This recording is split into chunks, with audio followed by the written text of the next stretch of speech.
کچھ عبادتیں ایسی ہیں جو تمہارے ساتھ راز رہے تمہارے اور تمہارے پروردگار کے بیچ. ہر بات کی تشہیر کرنا ضروری نہیں ہوتا کہ لوگوں کی مدد آپ نے کیا تو پیپر میں چھاپ دیا، اور آپ کوئی نیکی کر رہے ہیں تو ضروری نہیں ہوتا کہ ہر چیز کی تشہیر کی جائے. ہاں، کچھ چیزوں میں حکمت اور مصلحت ہو سکتی ہے کہ لوگوں کو نیکی کی طرف بلانے کے لیے اعلان کیا گیا ہو، لیکن ہر چیز میں نہیں. عزیزان گرامی وقار، اخلاص جب کسی کے پاس ہو تو ایک اور حدیث میں آپ کو بتا دوں، بندے جو عبادت کرتے ہیں نا، یہاں پر دنیا میں بھی سب کا کچھ نہ کچھ ایک غرض ہے، کچھ نہ کچھ ایک مقصد ہے. آپ نماز کے لیے آئے ہیں یا نیکیاں کر رہے ہیں یا گناہوں سے بچ رہے ہیں تو کوئی تو غرض ہوگی. ہاں، دو میں سے ایک چیز ہوگی، جہنم کا خوف ہوگا، اللہ کے عذابات سے ڈر لگتا ہوگا، اس لیے نماز پڑھ لیتے ہیں، پوری اپنی صحیح کر لیتے ہیں. یا تو پھر جنت کی نعمتوں کا شوق ہوگا کہ جنت میں جانا ہے، صحابہ تابعین اولیاء کاملین کے پڑوس میں رہنا ہے.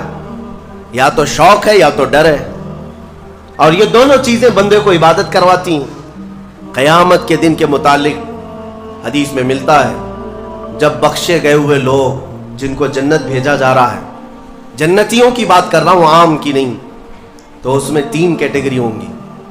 ایک جماعت ہوگی جن سے اللہ تعالیٰ فرمائے گا کہ اے بندو، تمہارے اوپر آج جنت کھول دی گئی، تم بخش دیے گئے ہو، تم عبادت کرتے تھے دنیا میں، بتاؤ کیوں کرتے تھے؟ وہ بندے کہیں گے کہ مولا، تیری جہنم سے بڑا ڈر لگتا تھا، اس کے عذابات کا خوف تھا، اس لیے ہم عبادت کرتے تھے. رب تعالیٰ فرماتا ہے کہ جس چیز سے تم ڈرتے تھے میں نے آج بچا لیا، جاؤ میری جنت میں. ان کو جنت بھیج دیا جائے. دوسری ایک جماعت، ان سے رب تبارک و تعالیٰ پوچھے گا تم کیوں عبادت کرتے تھے؟ تم بھی جنت کے مستحق ہو گئے ہو، آج بخشے گئے ہو. وہ لوگ کہیں گے کہ مولا، ہمیں تیری جنت کی نعمتیں سننے کے بعد اس قدر شوق تھا کہ ہم وہ نعمتیں حاصل کرنے کے لیے دن رات عبادت کیے، ذکر کیے، تسبیح پڑھے، اور آج کامیاب ہوئے. رب تعالیٰ فرماتا ہے میری جنت کی خواہش کرنا بھی نیکی ہے، جاؤ میں تمہیں جنت دیتا ہوں. وہ بھی جنت میں چلے گئے. تیسری جماعت تھی، ان سے پوچھا جائے گا تم کیوں عبادت کرتے تھے؟ تم بھی آج جنت کے مستحق ہو گئے.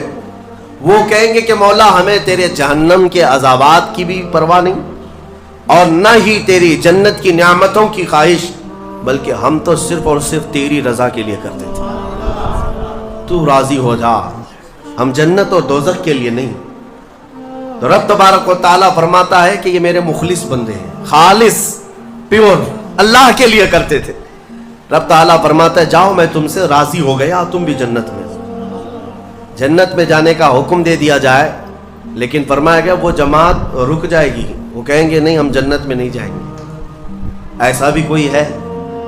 وہ کہیں گے کہ مولا، اگر ہم جنت میں جائیں گے تو اندر جو جنتی ہیں وہ ہمیں تانا ماریں گے، تم بھی جنت کے لیے کرتے تھے اور بولے کچھ اور ہو، بدلہ تو تم نے بھی لے لیا عبادتوں کا، ہمیں اپنی عبادتوں کا بدلہ نہیں چاہیے. رب تبارک و تعالیٰ فرماتا ہے میری رضا یہی ہے کہ تم جنت میں چلے جاؤ، میں تم سے راضی ہو گیا. وہ پھر رکے رہیں گے کہ مولا، ہم نے جنت کے لیے نہیں تیری رضا کے لیے کیا ہے. پھر حکم ہوگا فرشتوں کو کہ ان کے ہاتھوں اور پیروں میں بیڑیاں باندھو اور کھینچ کے جنت میں لے جاؤ. وہ ایک جماعت ایسی ہے. یہ کون لوگ ہیں؟ جو مخلصین ہیں، خالصتاً اللہ کے لیے عبادت کرتے تھے. عزیزان گرامی وقار، جو اللہ رب العزت کے لیے کرنے والے لوگ ہیں، اللہ تعالیٰ ان کو ہمیشہ ذلت اور رسوائی سے محفوظ رکھتا ہے. اخلاص. بنی اسرائیل میں ایک خاتون تھی اور اس کا بڑا گھرانہ تھا.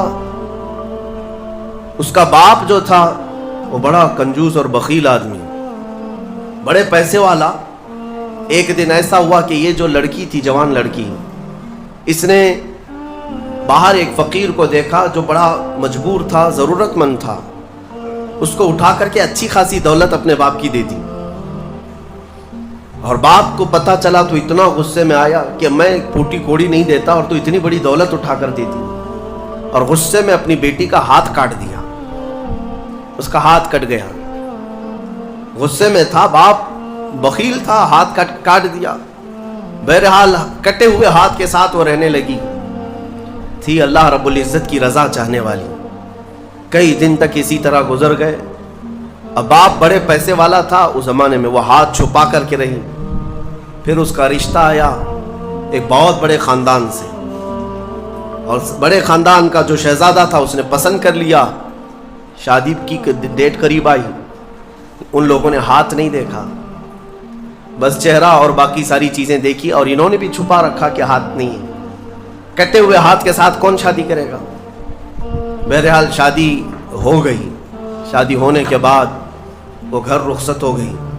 اپنے نئے دولہے کے ساتھ وہ اپنے گھر پر بیٹھی دسترخوان پر.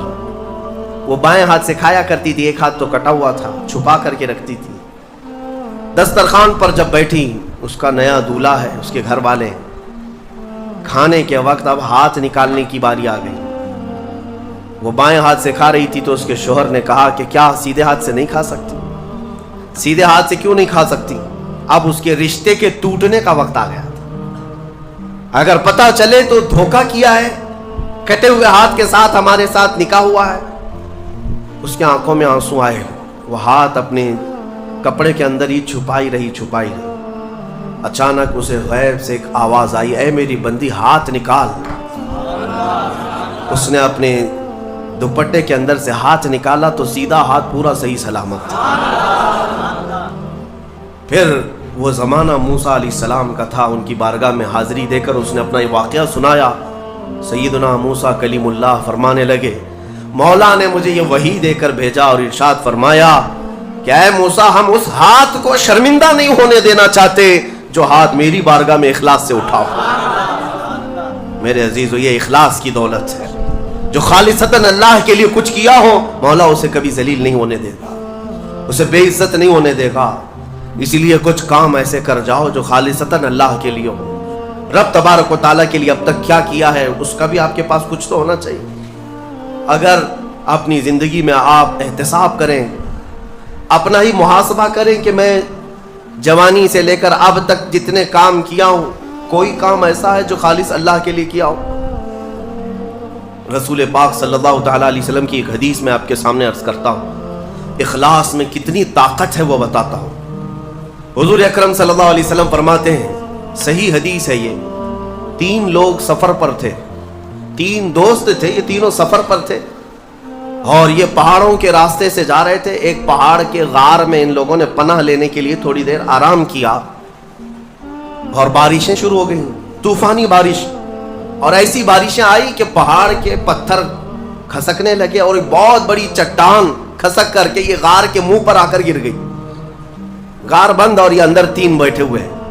ہاتھ کے ہلانے سے تو پتھر جانے والا نہیں، ایک بڑی چٹان گر کر کے بند ہو چکی، ان کی قبر وہیں بننے والی. 3 لوگ ہلا کر کے کیا ہٹا سکتے تھے؟ اب تینوں لوگوں نے کیا کیا؟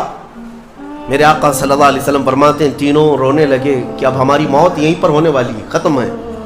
لیکن اس سے پہلے چلو اللہ کی بارگاہ میں اپنی زندگی کی کوئی ایسی چیز ہو جو تم نے خالص اس کے لیے کیا تھا، اس نیکی کو وسیلہ بنا کر کے دعا کرتے ہیں، دیکھتے ہیں پتھر ہٹتا ہے کیا.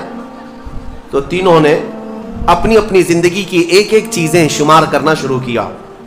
توجہ چاہتا ہوں. پہلے ایک بندہ سجدے میں گرتا ہے اور عرض کرتا ہے، مولا تو جانتا ہے میری ایک بوڑھی ماں تھی، ماں کی خدمت بہت کیا کرتا تھا، ماں کی بہت تعظیم کرتا تھا. ایک دن رات کو جب میں گھر پہنچا تو میرے پاس صرف ایک روٹی تھی اور تھوڑا سا دودھ تھا. میرے گھر کے کئی بچے تھے، بچے بھی بھوکے تھے، لیکن میری ماں بوڑھی تھی. تو میں جب بھی گھر رات کو پہنچتا پہلے اپنی ماں کو کھلاتا، اس کے بعد اپنے بچوں کو کھانا دیتا. اس دن ایسا ہوا کہ میرے پاس صرف ایک روٹی اور تھوڑا سا دودھ تھا. ماں بھی بھوکی تھی اور بچے بھی. بچے آ کر لپٹ گئے، کہنے لگے کہ ہمارے لیے کھانا، بھوک کی شدت ہے. میں نے بچوں کو تھوڑی دیر کے لیے بٹھایا گھر کے باہر اور اس روٹی کو چور کر دودھ میں اپنی بوڑھی ماں کو کھلایا. میری بوڑھی ماں جو بھوکی تھی وہ پوری روٹی کھا گئی اور پورا شکم سیر ہو کر وہ دعا کرتے ہوئے سو گئی. اس رات کو میں بھی بھوکا رہا، میرے بچے بھی بھوکے رہے. ہمارے گھر میں اس کے علاوہ کوئی کھانا نہیں تھا. اے رب ذوالجلال، میں نے اپنی ماں کے ساتھ یہ جو حسن سلوک کیا خالص تجھے راضی کرنے کے لیے، خالص تجھے راضی کرنے کے لیے. مولا اگر یہ میری نیکی تجھے پسند ہے تو یہ چٹان کو ہٹا دے۔ وہ دعا کر رہا تھا، چٹان تھوڑی کھسک گئی، اپنے آپ کھسک گئی، لیکن اتنی نہیں کہ وہ نکل سکے۔ دوسرا جو ساتھی تھا وہ سجدے میں گرا اور وہ دعا کرنے لگا۔ یہ پوری حدیث پاک موجود ہے جس کو میرے آقا نے بیان کیا۔ میرے عزیزو، زندگی میں کوئی ایسی چیز ہو جو اللہ کے لیے کیا ہو، پھر دیکھنا زندگی کی مصیبتیں آئیں، اسی نیکی کو تم اللہ کی بارگاہ میں رکھ سکتے ہو۔ دوسرا سجدے میں گرتا ہے اور کہتا ہے، مولا تو بہتر جانتا ہے، میں اپنی چچیری بہن کا عاشق ہو گیا تھا۔ اس کی چچیری بہن تھی، چاچا کی بیٹی، عاشق ہو گیا اور ہم دونوں میں معاشقہ چلنے لگا، ایک دوسرے سے محبت کرنے لگے۔ ایک دن ایسا آیا کہ ہمارے گھر والے اور اس کے گھر والے سب باہر چلے گئے، ہم دونوں تنہا رہ گئے اور ہم دونوں ایک کمرے کے اندر آئے۔ ہم دونوں نے گناہ کرنے کا ارادہ کر لیا۔ شادی تو نہیں ہوئی تھی، نکاح بھی نہیں ہوا تھا، دونوں کھڑے ہوئے، گناہ کرنے کا ارادہ ہی تھا کہ ہم دونوں کو اچانک خیال آیا میرا رب دیکھ رہا ہے۔ ہم کپڑے اتارے اس کے سامنے جو ہمارے دلوں کے حالات بھی جانتا ہے، تو وہ میری چچیری بہن وہ بھی رونے لگی، میں بھی رونے لگا اور ہم ایک دوسرے کو ہاتھ نہیں لگائے۔ مولا اس زنا سے اور اس بدکاری سے اگر میں بچا تھا تو میرے رشتہ داروں سے ڈر کر نہیں، خالص تیری رضا کی کہ مولا کریم کے اس سلطنت کو میں اپنے گناہوں سے پامال نہیں کروں گا۔ تو جب یہ وہ کہنے لگا اور عرض کیا، مولا اگر میں وہ رات گناہ سے بچاؤں، تیری بارگاہ میں میرا وہ بچنا پسند ہے تو اس چٹان کو تو ہٹا دے۔ حدیث پاک میں چٹان اور کھسک گئی۔ تیسرا شخص تھا، وہ سجدے میں گرا اور کہنے لگا، اے رب ذوالجلال تو بہتر جانتا ہے، میں ایک زمین اور جائیداد کا مالک تھا، میرے پاس کئی مزدور کام کیا کرتے تھے اور ایک مرتبہ ایسا ہوا کہ میں مہینہ ختم ہوتے ہی سارے مزدوروں کو ان کی تنخواہ دے دیا کرتا۔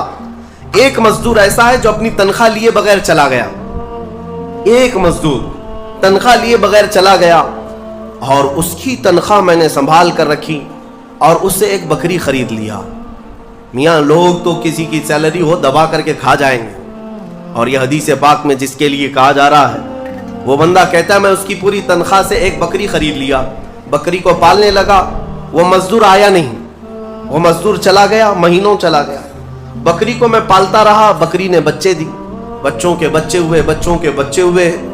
اے رب ذوالجلال تو نے اتنی برکت دی کہ اس ایک بکری سے ایک پورا میدان، کئی ہزار بکریاں بھر گئی، کئی ہزار بکریاں کئی سالوں کے اندر۔ وہ ان بکریوں میں نہ کسی کو بیچتا تھا نہ کسی کو ذبح کرتا تھا، سب بکریاں رکھا۔ کئی سالوں کے بعد اچانک وہ مزدور واپس آئے اور اس نے آ کر مجھ سے کہا کہ مالک میں آپ کے ہاں خدمت کرتا تھا، آپ کو یاد ہے کچھ سالوں پہلے میں نے اپنی تنخواہ چھوڑ دی تھی، ایک مہینے کی تنخواہ نہیں لیا تھا۔